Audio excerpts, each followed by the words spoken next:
قرآن کریم اس بات کو بڑی وضاحت سے بیان کرتا ہے کہ انبیاء علیہم السلام کو مختلف معاشروں کی طرف اس لیے بھیجا گیا تاکہ وہ ہدایت کے ایسے امام بن جائیں جن کی لوگ اپنی روحانی اور اخلاقی ترقی کے باب میں اقتدا کریں۔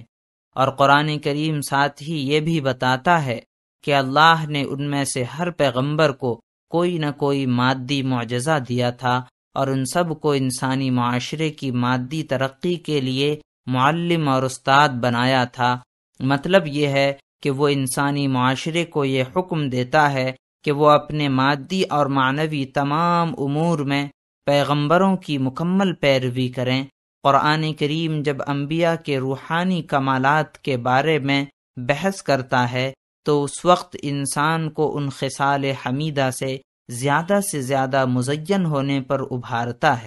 جن سے انبیاء کرام مزین تھے۔ اسی طرح جب انسان کے اندر یہ شوق ابھارتا ہے کہ وہ انبیاء کے ان معجزات کی تقلید کرے اور اشارتاً اسے بتاتا ہے کہ ہو بہو ایسے تو نہیں، البتہ ان جیسے غیر معمولی کام تمہارے ہاتھوں بھی انجام پا سکتے ہیں۔